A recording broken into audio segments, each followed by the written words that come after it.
Hi everyone, welcome to this reading. I have my bowl of water off to the side, so I will be scrying throughout this message. If you're new to my channel, my readings are a little different, and if you're turning, welcome back. You know how we do if it doesn't resonate with you. If you're forcing the story to fit, arguing with it in any way, just leave it behind for the people who it's meant for. So channel members, you guys will have a collective message that posts later today, so definitely check that out. If you're interested in channel memberships, that link will always be in the description box below. So let's go ahead and let's get started. Taking a step aside and allowing spirit to pass through me. Opening up to receive information. Are you down there grumbling? Oh, she is. She's down there grumbling. We have a grumbly pants in here today. A grumbly gargoyle. Okay. Ooh, whoever this message is for, there's like this feeling of approaching something. Like a feeling of, I feel like a lot of witchy people get this when the fall hits. It's like this feeling of nostalgia almost, like a sense of power in the air, a sense of like electricity. There's something like that that happens when we are expecting something, like when we feel like, yeah, something's gonna come. I don't know what it is, but something's coming. And that's what I'm seeing here. I'm feeling a little bit of this sense of our mind and our energy may be reaching for something that we know is actually approaching, or that's just right there. Okay, and we don't necessarily know what form it's going to take. We don't necessarily know what's going to happen, but we're reaching for this thing. Whatever it is, I think that for the majority of you, it feels like something that's very good. Okay, with the medallion. I'm getting another storyline though, and this is going to kind of break down who this message is for. Okay, so on one hand, this is happening in our external world. Then on the other hand, within our internal world, or maybe even within our spiritual world, it's like this reaching through the ethers for something that we feel is either protective, helping us, guiding us in some way. So some of you may be starting to work with particular deities or angelic beings. For some of you, you may be working with spirit guides, or however it resonates for you. And maybe even ancestors. Okay, this is an energy where it's like someone is holding on to something, or is trying to establish a connection with something having to do with either a spiritual inheritance or some sort of, I almost want to call it like a spiritual claim, like an ancestral spiritual claim, in order to tap back into some sort of current of power for whatever it is that we feel is approaching. Or maybe what we feel is approaching is due to this process, due to the things that we're doing here with these particular beings, spirits, ancestors, guides. Okay. I do feel that for many of you, this energy is really coming through because there is something that we've been trying to manifest for a significant amount of time. We have the vision. This is a vision for self, okay? And there are certain things that even if we don't know the entirety of our vision of self, or where it is that we want to navigate, it's a feeling that we at least have this inspired desire for certain things, okay? And those things never have to do with other people. These are things that have to do purely with the things that we desire for ourselves.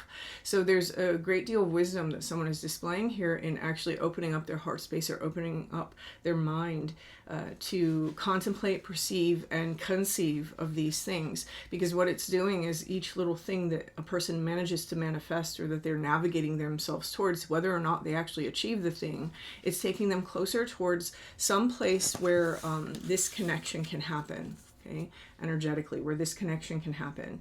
Also, that connection, as above, so below, that connection is also being mirrored by the approach of something new. Okay.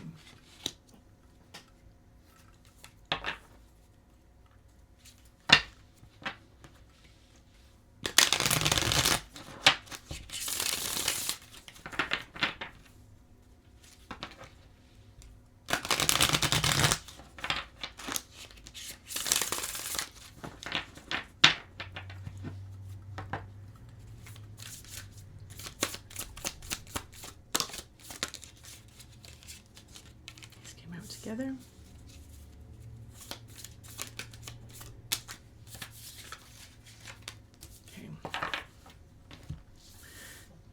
Okay. Okay, so here what we have is we have this book with number 7. So there's definitely an inward search for knowledge that someone is currently on. And this may be one of the reasons why we're trying to tap in to this. For some of you, I feel that you're resonating with it as like a higher power, right? Others of you, it may be going down deep into the darkness of yourself, or darkness of, like, you know, whatever your cosmology is, in order to receive certain knowledge.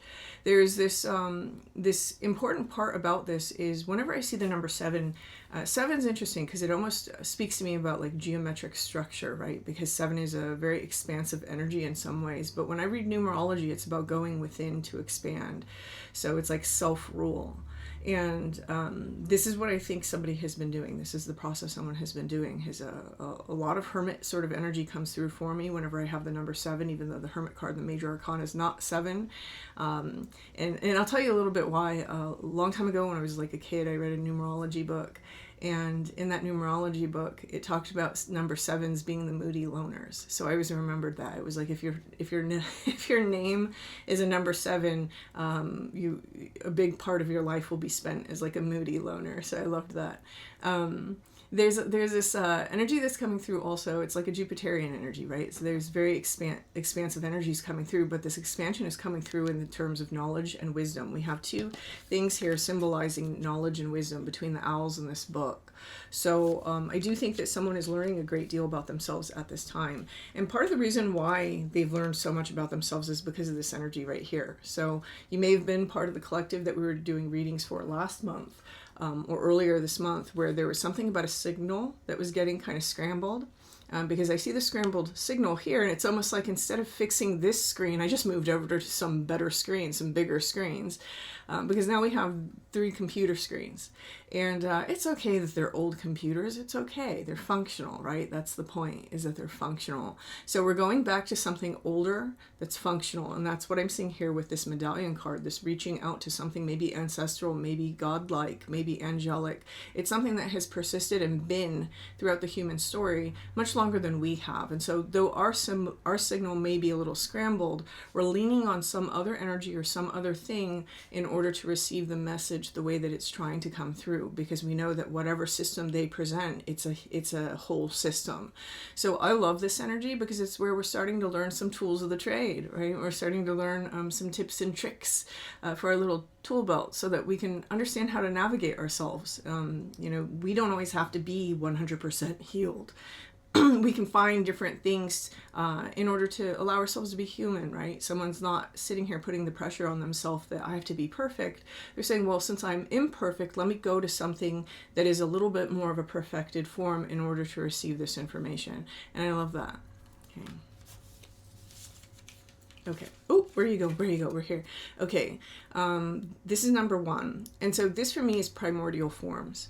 So whoever this message is for, it's quite possible that in connecting with this energy that is much older, it's taking us back to our own primordial roots. So we may be having a lot of like childhood memories surface, or a lot of more innocent times sort of energy surface. You may be finding that you're trying to do things like go back to coloring books or listen to music you listened to as a child. There's something here that's getting stirred in the primal material.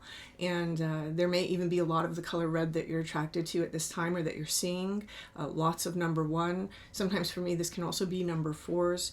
There's an energy that's coming through with this, that it's like there's something fossilized and something crystallized in that prima materia, so to speak, that somebody is trying to analyze. And so you may be diving deep into your internal masculine, your internal feminine energy, and also your sort of, I know a lot of people term it your higher self, in order to receive this sort of information and understand what's at the core of what's been happening. Somebody seems to understand that this is what they need to do in order to manifest the life that they want. It's like, in order to manifest what I want, even though I can go to this right now, eventually I need my signal to be clear. And this is a very mature standpoint for somebody. I think that whoever this message is for, there's been a lot of work that someone has done on themselves. There's just this this very like I'm almost getting like the picture of somebody who's like quiet in their own library, diligently studying. And maybe there was a phase where they were diligently studying, you know, different modalities and what other people think, but now it's like they're diligently studying the self. And in getting into the wisdom of self, they're uncovering more information than they could have ever found inside of a book or inside of a documentary or inside of a YouTube channel. And this is kind of brushing me against this really big energy, and I kind of want confirmation before I say anything about this. What deck shall I go to? Okay.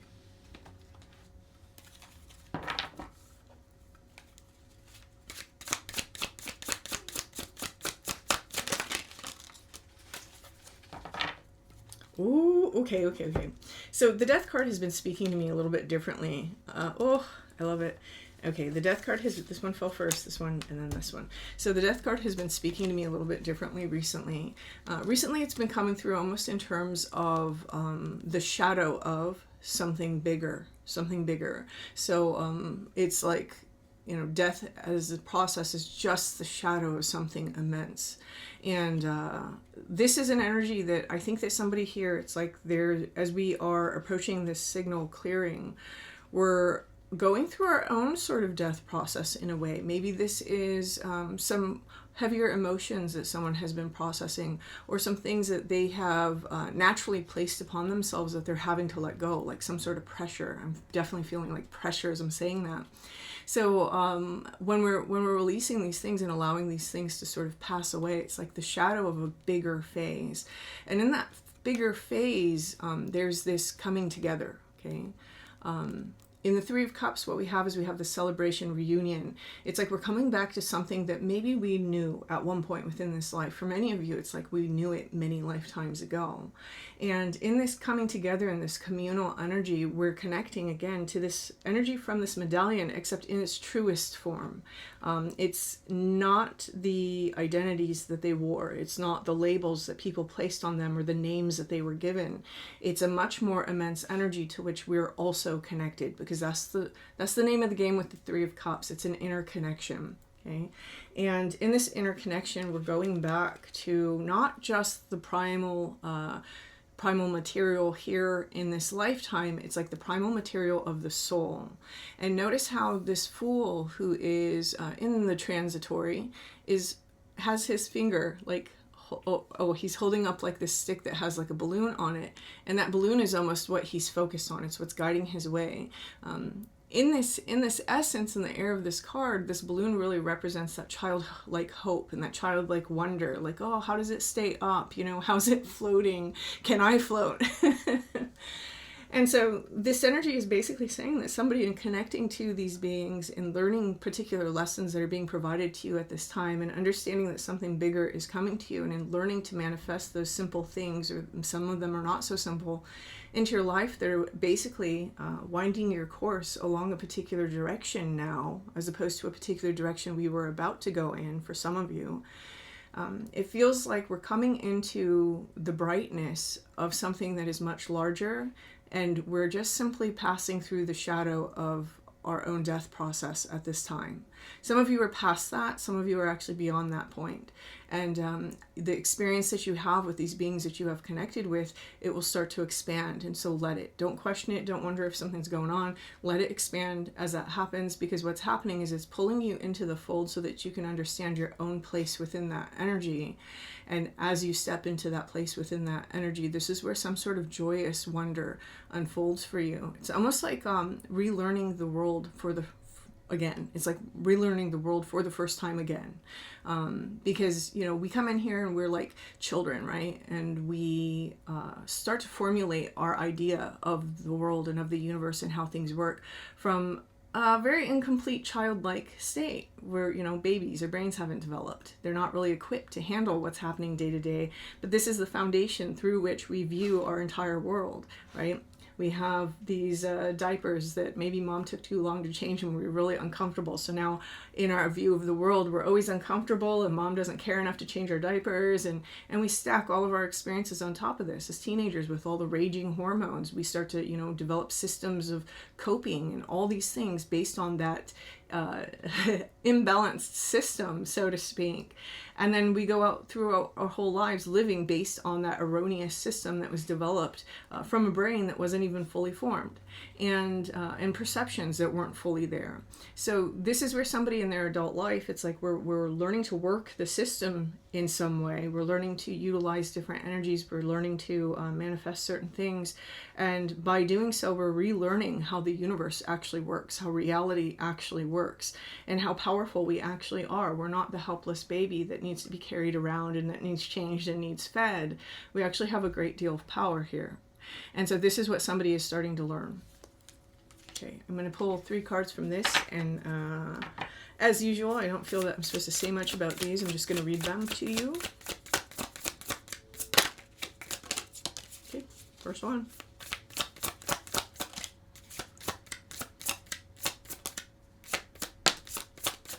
There's definitely, I'm going to say this, and this isn't going to be for everybody, so, just sit for a minute, think about it. There's somebody here who, it's like there's a message that we know we need to receive that we're not allowing ourselves to receive, okay? Because I'm just noticing the way that these are shuffling, which is quite unusual, and it's like the cards are trying to come out and then they go back in. They're trying to come out and they're going back in. So, a really good time to pay attention to those energies is when we first wake up. Okay. When we first wake up and we have those worries and we have those fears, that's usually something, I call it our observer aspect. It's usually trying to tell us something, and so it's a good idea to like work through that energy. When you wake up, you're not going to care about that stuff anymore, 9 times out of 10. So pay attention to that energy when you first wake up. Okay, first card, Energy Thief. Not everyone who wants you deserves access. If you feel drained every time they leave, ask yourself what they're taking that they can't replenish. And Negative Creator. You're a creator no matter what. The question is, are you creating from fear or truth? I like to say, are you creating from fear, or are you creating from possibility? Okay. And then Untamed Vision. What is your wildest vision? Oh, what if your wildest vision is your truest compass and everything else is just noise? Okay. So I will leave this here, and if this resonated with you, feel free to hit the like button, feel free to leave me a comment, and until next time.